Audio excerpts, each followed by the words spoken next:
اجلاس بین المللی در پارلمان اروپا با حضور رئیس جمهور برگزیده مقاومت، فراخوان به اتحادیه اروپا، آمریکا و ملل متحد، دخالت فعال برای ممانعت از تبدیل لیبرتی به زندان.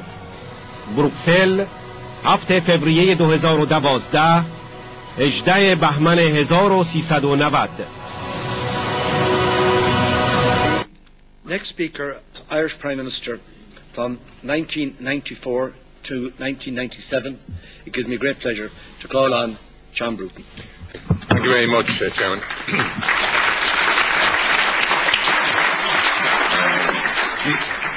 Madam Rajavi, ladies and gentlemen, first of all I'd like to say how impressed I am by the very representative and large group of members of the European Parliament who've been participating in this session.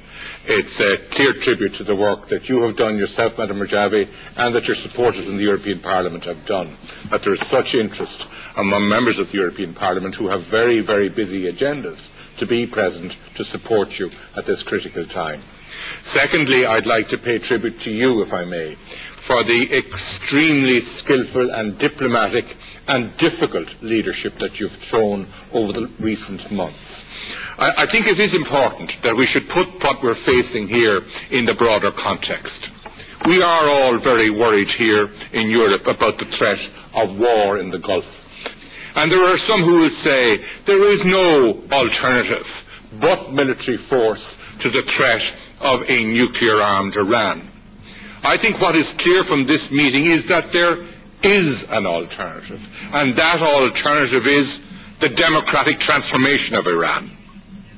And if we want to find that alternative, a democratic transformation of Iran, it makes no sense whatsoever for the largest power in the world, the United States, to maintain on a list of terrorist organizations the one organization that is capable of mobilizing a democratic transformation in Iran and giving that country the quality of leadership that it needs in the very difficult challenges it has to undertake. Let us not forget that 80% of the people of Iran are currently living below the poverty line, notwithstanding the fact that this is one of the richest countries in the world with huge resources.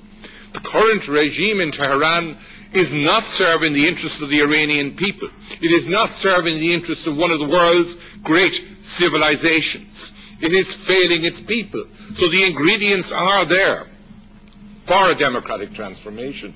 And countries like the United States should not stand in the way of that transformation by maintaining one of the organizations that is capable of bringing that transformation about on an entirely bogus terrorist list. I think it's also very important to underline the fact that the Western countries, including European countries, have been more than willing to support less well organized and less coherent democratic alternatives in other countries, such as Libya, such as Egypt, and such as now Syria. Why not do the same in the case of Iran, where you have an organization that is coherent and that has the capacity to provide the country with the sort of leadership that it needs?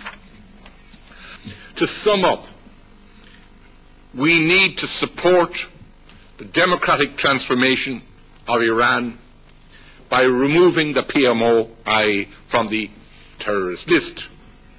We need to support a humanitarian solution to the problems of the residents of Camp Ashraf. Thank you.